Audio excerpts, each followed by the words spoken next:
Dear students, അപ്പോൾ നമ്മുടെ ലോയുടെ workshop നടന്നുകൊണ്ടിരിക്കുകയാണല്ലോ.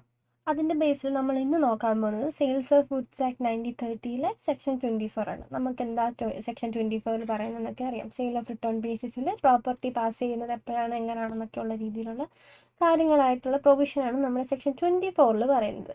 കഴിഞ്ഞ ദിവസം നമ്മൾ partnership act, Indian partnership act 1932 section 4 നോക്കി. പാർട്ണർഷിപ്പ് എന്ന് പറഞ്ഞ ചെറിയ പോർഷനിൽ എന്ത് ക്വസ്റ്റ്യൻ, എങ്ങനെ ഒരു ക്വസ്റ്റ്യൻ വന്ന് എങ്ങനെ ചെയ്യാമെന്നുള്ള രീതി, എന്തൊക്കെ രീതിയാണ്, കാര്യങ്ങൾ എന്തൊക്കെയാണെന്നൊക്കെ ഉള്ളത് നമ്മൾ ബ്രീഫായിട്ട് കഴിഞ്ഞ സെക്ഷനിൽ ഞാൻ പറഞ്ഞു തന്നായിരുന്നു. അതുപോലെ വേറെ ക്വസ്റ്റ്യൻസും വേറെ സെക്ഷനിലെ ക്വസ്റ്റ്യൻസ് വന്നാലും വേറെ ആക്ടിലെ ക്വസ്റ്റ്യൻസ് വന്നാലും എങ്ങനെ ചെയ്യുന്നതെന്നൊക്കെയുള്ള നമ്മുടെ ഡീറ്റെയിൽഡ് ആയിട്ടുള്ള വീഡിയോസ് എല്ലാം നമ്മുടെ ഈ വർക്ക്ഷോപ്പിൽ നടന്നുകൊണ്ടിരിക്കുന്നുണ്ട്. കാണാത്തവർ അതെല്ലാം കയറി കാണുക. ലാസ്റ്റ് എൻ്റെ സെക്ഷൻ കാണാത്തത് കയറി കാണാം.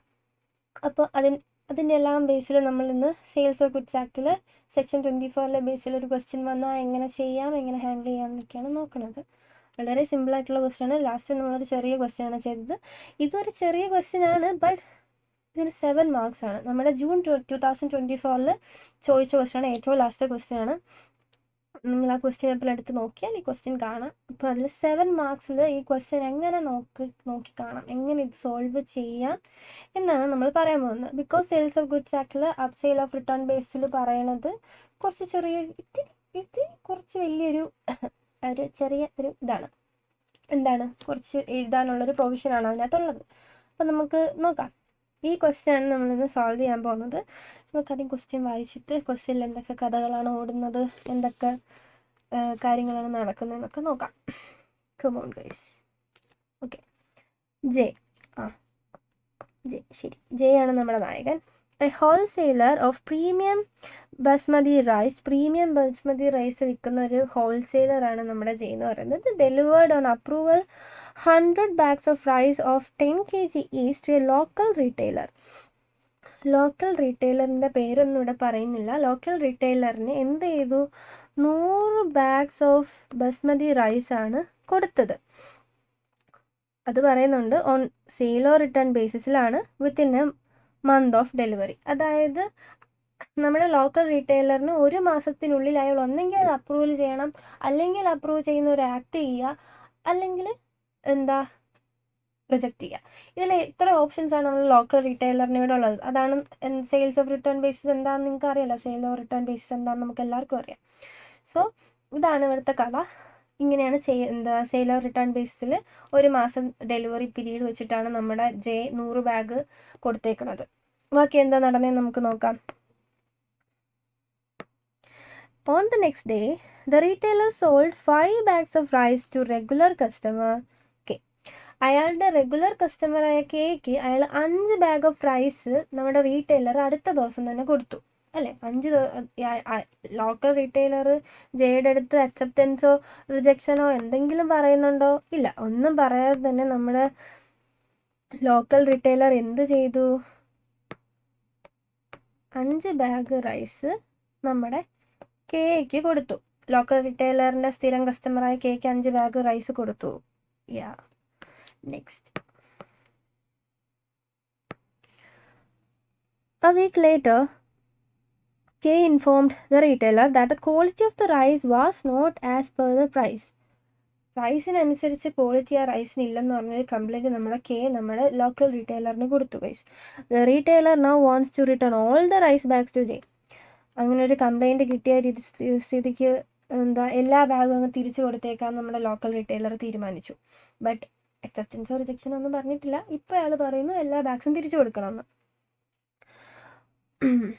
Including the 4 bags not used by K. അതായത് നമുക്കറിയാം 5 ബാഗാണ് കേക്ക് കൊടുത്തത്. കെ അതിൽ ഒരെണ്ണം പൊട്ടിച്ചിട്ടാണ് പറയുന്നത് ക്വാളിറ്റി ഇല്ലെന്ന്. ബാക്കി 4 ബാഗ് അയാളുടെ കയ്യിൽ അൺയൂസ്ഡ് ആയിട്ട് ഇരിപ്പുണ്ട്.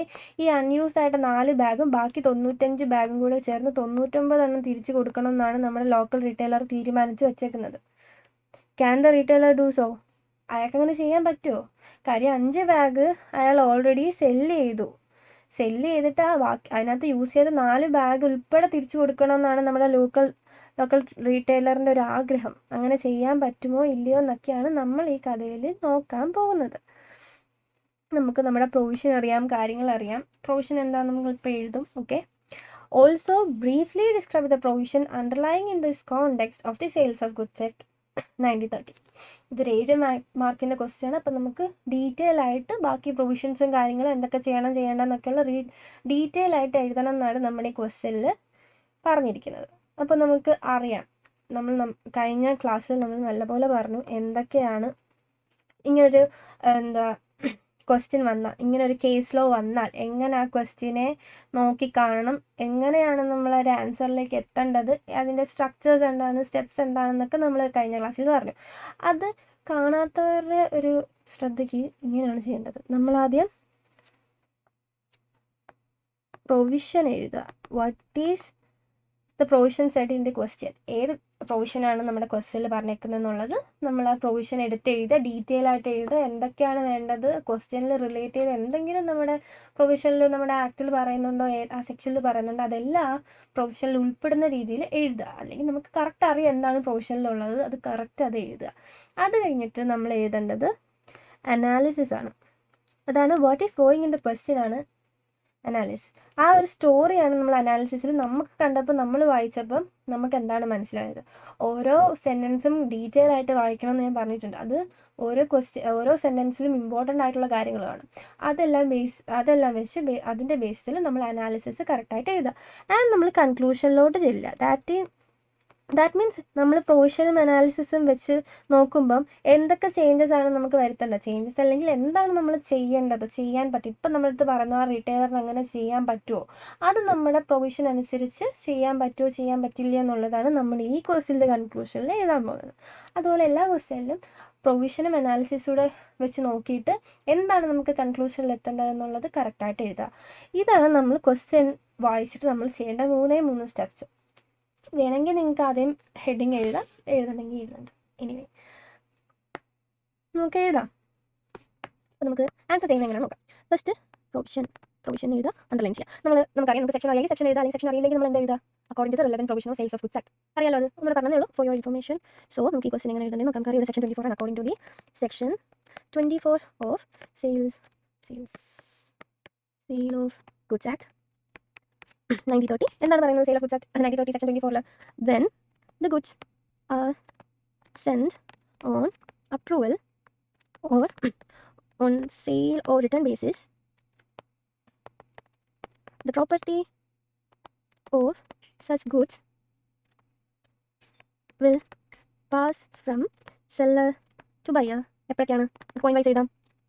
when the buyer signifies his approval, അല്ല എന്താണ്, or does any act implies adopting the transaction.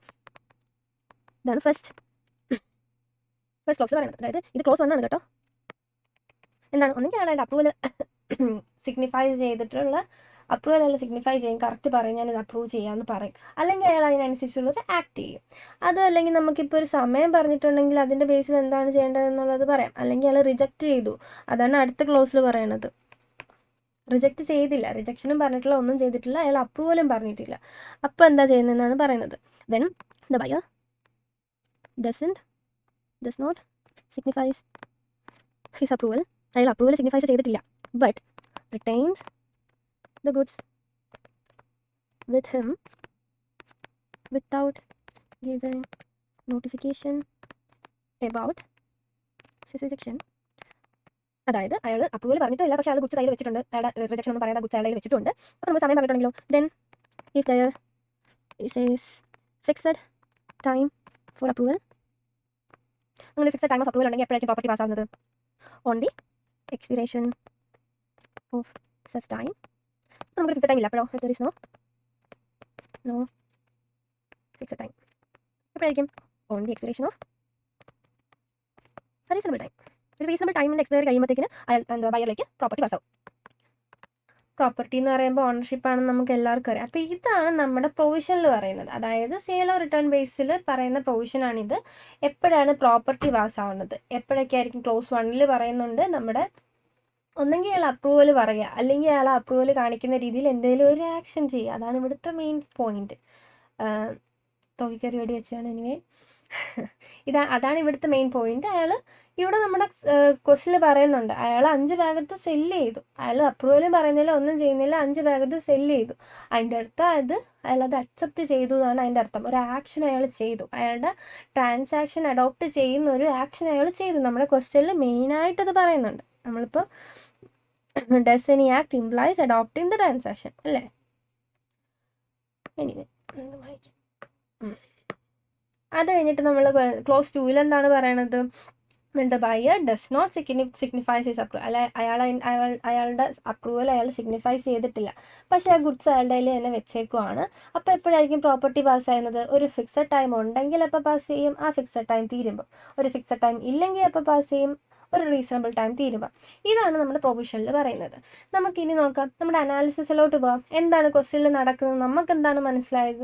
Question നല്ലപോലെ വായിക്കുമ്പോൾ നമുക്ക് ക്വസ്റ്റ്യനിൽ നിന്ന് മെയിൻ പോയിന്റ്സ് കിട്ടും. ആ മെയിൻ പോയിന്റ്സ് നിങ്ങളുടെ വേർഡ്സിൽ എഴുതുക. നമുക്ക് എഴുതാം,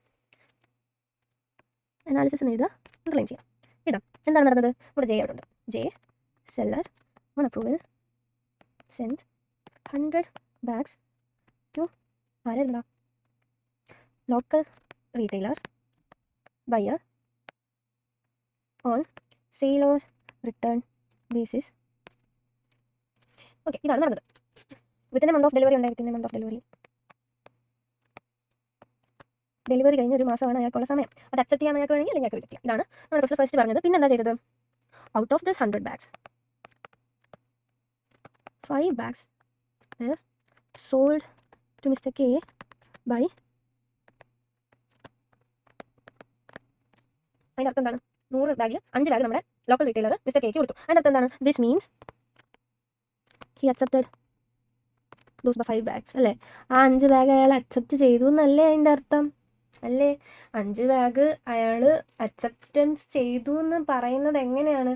അയാൾ അത് ഒരു ആക്ട് ചെയ്തു, അതെടുത്ത് വിറ്റു. അതിൻ്റെ അർത്ഥം അത് അയാൾ അക്സെപ്റ്റ് ചെയ്തു എന്നല്ലേ നമ്മുടെ പ്രൊവിഷനിൽ മെയിനായിട്ട് പറയുന്നുണ്ട്. അങ്ങനെ ഒരു ആക്ട് ചെയ്താൽ അത് അപ്രൂവൽ ആണെന്നാണ്. അയാൾ അപ്രൂവലിന് ഒന്നെങ്കിൽ പറയാം, അല്ലെങ്കിൽ ഒരു ആക്ട് ചെയ്യാനാണ്. അപ്പോൾ അതിനകത്ത് പറയുന്നുണ്ട് 5 ബാഗ് എടുത്ത് വിറ്റു, അതിൻ്റെ അർത്ഥം അതാ അയാൾ അപ്രൂവ് ചെയ്തെന്നാണ്. സോ നെക്സ്റ്റ് എന്താ സംഭവിച്ചത്?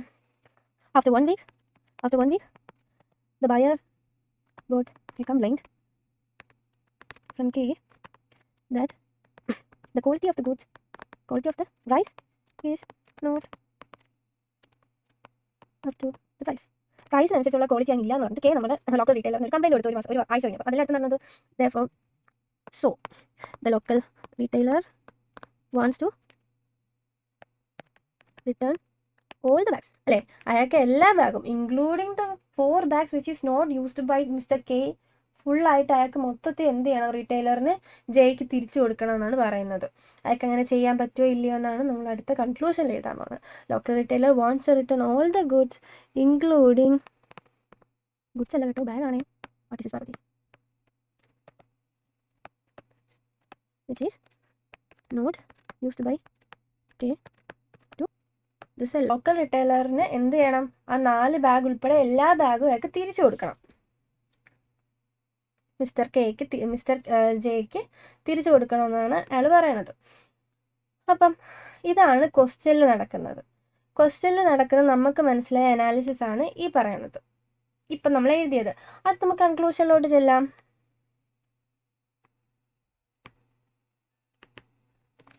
കൺക്ലൂഷൻ അത് ചെയ്യാൻ പറ്റുമോ ഇല്ലയോ എന്നുള്ളതാണ് നമ്മുടെ conclusion. According to the provision അനുസരിച്ച് എന്താണ്? The local retailer can only return 95 bags to mister J അല്ലേ? ഇതാണ് ചെയ്യാൻ പറ്റുന്നത്. നമ്മുടെ പ്രൊവിഷൻ അനുസരിച്ച് ലോക്കൽ റീറ്റെയിലിന് ആകെ 95 ബാഗ് മാത്രമേ തിരിച്ചു കൊടുക്കാൻ പറ്റത്തുള്ളൂ. ബാക്കി 5 എണ്ണം, അതായത് ബാക്കി 4 എണ്ണം യൂസ് ചെയ്യാത്ത ആ 4 ബാഗ് തിരിച്ചു കൊടുക്കാൻ പറ്റത്തില്ല, കാരണം അയാളുടെ അടുത്ത് സെല് ചെയ്തു. സോ നമുക്ക് എഴുതാം എന്താ? According to the close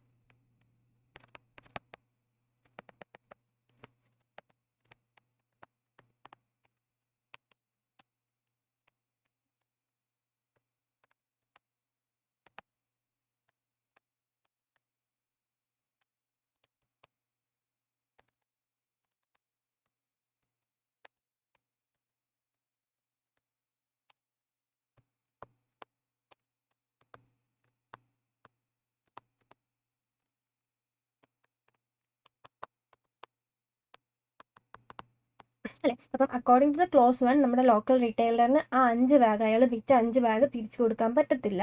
even if which is തുറന്നിട്ടില്ലെങ്കിലും തുറന്നാലും അയാൾക്ക് 4 ബാഗ് തിരിച്ചു കൊടുക്കാൻ പറ്റത്തില്ല. ഒരെണ്ണം നമ്മുടെ കെ പൊട്ടിച്ച് ഉപയോഗിച്ചു, ബാക്കി 4 എണ്ണം ഉണ്ട്. ആ 4 എണ്ണം ഉൾപ്പെടെ തിരിച്ചു കൊടുക്കണമെന്നായിരുന്നു അയാൾ പറഞ്ഞത്. പക്ഷേ അയാൾ അങ്ങനെ ഒരു ആക്ഷൻ ചെയ്തില്ലേ? ആ അക്സെപ്റ്റ് ചെയ്യുന്ന രീതിയിലൊരു ആക്ഷൻ ചെയ്തതുകൊണ്ട് നമ്മുടെ ക്ലോസ് 1 അനുസരിച്ച് അങ്ങനെ ഒരു ആക്ട് ചെയ്തതുകൊണ്ട് അയാൾക്കത് തിരിച്ചു കൊടുക്കാൻ പറ്റില്ല. ഇതാണ് നമ്മുടെ കൺക്ലൂഷൻ. അപ്പം നമ്മൾ ബാക്കി എല്ലാം ആയി. സോ നമ്മുടെ പ്രൊവിഷൻ തന്നെ ഇത്രയുണ്ട്. അപ്പം നമുക്ക് കിട്ടും എന്തായാലും ഒരു 3 മാർക്ക് നമ്മുടെ പ്രൊവിഷനിൽ നമുക്ക് കിട്ടും, അല്ലേ? 3 മാർക്ക് നമ്മുടെ പ്രൊവിഷൻ നമുക്ക് കിട്ടും. ആൻഡ് ഓൾസോ അനാലിസിസ് നമ്മൾ ഇത്രയുണ്ട്, നമുക്ക് മനസ്സിലായ കാര്യങ്ങളെല്ലാം എഴുതിയിട്ടുണ്ട്, 1 മാർക്ക് നമുക്ക് കിട്ടും. ആൻഡ് ഓൾസോ കൺക്ലൂഷന് നമുക്ക് നല്ല രീതിയിൽ കറക്റ്റ് ആയിട്ടുള്ള പ്രൊവിഷൻ അനുസരിച്ചാണെന്നൊക്കെ എഴുതിയാൽ നമുക്ക് 3 മാർക്സ് കിട്ടും. മേ ബി ഇതിന് 2 മാർക്സ് ആയിരിക്കും, മേ ബി ഇതിന് 2 മാർക്സ് ആയിരിക്കും. അങ്ങനെ നമ്മൾ മാർക്ക് അനുസരിച്ച് എഴുതാൻ നോക്കുക. നമുക്കിനി നമ്മുടെ ICAI പ്രൊവൈഡ് ചെയ്ത സജസ്റ്റഡ് ആൻസറിൽ എങ്ങനെയാണ് നമ്മുടെ ആൻസർ ചെയ്തേക്കുന്നതെന്ന് നോക്കാം. ഇപ്പം നമ്മൾ ഈ എഴുതിയതിൽ നമുക്ക് മെയിൻ പോയിൻറ്റ്സ് ഒക്കെ നമുക്ക് അണ്ടർലൈൻ ചെയ്ത് കൊടുക്കാം. അപ്പം നമുക്ക് കുറച്ചും കൂടെ മാർക്സ് സ്കോർ ചെയ്യാൻ പറ്റും. അതൊരു ഇമ്പോർട്ടൻറ്റ് പോയിൻ്റാണ്. ഇതിനകത്ത് നമ്മുടെ ബയർ സിഗ്നിഫൈസ് ചെയ്യണം, ഒന്നെങ്കിൽ അപ്രൂവൽ സിഗ്നിഫൈസ് ചെയ്യുക, അല്ലെങ്കിൽ എന്തെങ്കിലും ആക്ട് ചെയ്യുക. ഈ ക്വസ്റ്റ്യനിൽ ഇത് കറക്റ്റായിട്ട് അണ്ടർലൈൻ ചെയ്താൽ നിങ്ങൾക്ക് മാർക്ക് കിട്ടും. ആൻഡ് എന്താണ് ഒരു ഫിക്സഡ് ടൈം ഓഫ് അപ്രൂവൽ ഉണ്ടെങ്കിൽ on the expiration of such time, അങ്ങനെ ഒരു ഫിക്സഡ് ടൈം ഇല്ലെങ്കിൽ എക്സ്പിറേഷൻ ഓഫ് റീസണബിൾ ടൈം, ഇതൊക്കെ ഒന്ന് അണ്ടർലൈൻ ചെയ്യുക. അനാലിസിസിൽ നിങ്ങൾ അണ്ടർലൈൻ ചെയ്തില്ലെങ്കിലും കുഴപ്പമില്ല, വേണമെങ്കിൽ നിങ്ങൾക്ക് ചെയ്യാം. അത് നമ്മുടെ കൺക്ലൂഷൻ എത്തുമ്പോൾ നിങ്ങൾ എന്തായാലും ചെയ്യുക. 95 ബാഗ് മാത്രമേ മിസ്റ്റർ ജെയ്ക്ക് തിരിച്ചു കൊടുക്കാൻ നമ്മുടെ ലോക്കൽ റീറ്റെയിലറിന് പറ്റൂ എന്ന് നമ്മൾ അണ്ടർലൈൻ ചെയ്യുക. ആൻഡ് ഓൾസോ ബാക്കി അയാൾ അക്സെപ്റ്റ് ചെയ്തെന്നുള്ളൊരു രീതിയിലുള്ള ഒരു ആക്ട് അയാൾ ചെയ്തുകൊണ്ട് 4 ബാഗ് തിരിച്ചെടുക്കാൻ പറ്റില്ല എന്ന് നിങ്ങൾ അണ്ടർലൈൻ ചെയ്യുക. ഇങ്ങനത്തെ ഇമ്പോർട്ടൻറ്റ് കാര്യങ്ങളെല്ലാം നിങ്ങൾ അണ്ടർലൈൻ ചെയ്യുക. ഇനി നമ്മുടെ ICAI പ്രൊവൈഡ് ചെയ്ത ആൻസർ കീയിൽ എങ്ങനെയാണ് പറയുന്നത് നമുക്ക് നോക്കാം. ഇതാണ് നമ്മുടെ ആൻസർ കീയിൽ ICAI പ്രൊവൈഡ് ചെയ്ത സജസ്റ്റഡ് ആൻസറിൽ നമുക്ക് വരുന്ന ആൻസർ. നോക്കിക്കോ, എല്ലാം ഉണ്ട്. പക്ഷെ നമ്മൾ കറക്റ്റ് പ്രൊവിഷൻ ഏതാ, അനാലിസിസ് ഏതാ, കൺക്ലൂഷൻ ഏതാന്ന് ഹെഡിങ് കൊടുത്തിട്ടില്ല എന്ന് മാത്രമേ ഉള്ളൂ. നോക്കിക്കോ, സെക്ഷൻ 24 അനുസരിച്ച് നമ്മൾ എഴുതിയ പോലെ തന്നെയാണ് പ്രോപ്പർട്ടി ഓഫ് ഗുഡ്സ് എപ്പോഴാണ് പാസ് ചെയ്യുന്നത്, 2 ക്ലോസ് എങ്ങനെയാണ് എഴുതിയേക്കുന്നത്, അനാലിസിസ് എഴുതിയിട്ടുണ്ട്, എന്തൊക്കെയാണ് നടക്കുന്നതെന്ന് എഴുതിയിട്ടുണ്ട്, ആൻഡ് ഓൾസോ കൺക്ലൂഷനും എഴുതിയിട്ടുണ്ട്. ജസ്റ്റ് ഒരു സ്ക്രീൻഷോട്ട് എടുത്തിട്ട് നിങ്ങൾക്ക് ആവശ്യമുള്ള സമയത്ത് എടുത്ത് വായിച്ച് നോക്കുക. സോ ഇങ്ങനെയാണ് നമ്മൾ ഒരു കുറച്ചുകൂടെ എലോബറേറ്റ് ആയിട്ടുള്ള ക്വസ്റ്റ്യൻ വന്നാൽ നമുക്ക് എങ്ങനെ ഫേസ് ചെയ്യുന്നുള്ളത് ഇങ്ങനെയാണ്. സോ ഇതുപോലെ കുറച്ച് ക്വസ്റ്റ്യൻ നിങ്ങൾക്കറിയാം, കമ്മ്യൂണിറ്റിയിൽ ക്വസ്റ്റ്യൻസ് നമ്മൾ ഈ വീഡിയോ പോസ്റ്റ് ചെയ്യുന്നതിന് 3 hours മുന്നെങ്കിലും ക്വസ്റ്റ്യൻസ് വരും. അപ്പോൾ നിങ്ങൾ സ്വന്തമായിട്ട് നിങ്ങൾക്ക് എഴുതാൻ പറ്റുന്ന രീതിയിൽ ഈ വീഡിയോസ് എല്ലാം കണ്ടിട്ട് ഇനി വരുന്ന ക്വസ്റ്റ്യൻസ് ആയാലും ജസ്റ്റ് ഒന്ന് കയറി നിങ്ങളുടെ രീതിയിലൊന്ന് എഴുതി നോക്കുക. അത് കഴിഞ്ഞിട്ട് വീഡിയോ അപ്ലോഡ് ആകുമ്പോൾ കറക്റ്റ് ആണോ ഇല്ലയോ എന്നൊക്കെ ഒന്ന് ജസ്റ്റ് ഒന്ന് നിങ്ങളെ തന്നെ വിലയിരുത്താൻ നോക്കുക. സോ ഇനി ഇതുപോലത്തെ ക്വസ്റ്റ്യൻസും ഏതൊക്കെ കുറേ സെക്ഷൻസിലും കുറേ ആയിട്ടുള്ള സെക്ഷൻസും കൊണ്ട് വരും. സോ നിങ്ങൾക്ക് ഡിസ്ക്രിപ്റ്റീവ് ടൈപ്പിൽ ഇതുപോലത്തെ കേസ് ലോസ് വരുമ്പോൾ ഒരിക്കലും പേടിക്കുകയൊന്നും ചെയ്യരുത്. ജസ്റ്റ് സിമ്പിൾ, എനിക്കിത് പറ്റും എന്നുള്ള രീതിയിൽ നിങ്ങൾക്ക് ഏറ്റവും കൂടുതൽ സ്കോർ ചെയ്യാൻ പറ്റുന്ന ഏരിയ ആണത്. സോ അതിനെ അങ്ങനെ രീതിയിൽ തന്നെ കണ്ടിട്ട് ഇനിയും കുറേ ക്വസ്റ്റ്യൻസ് ചെയ്ത് പഠിക്കുക.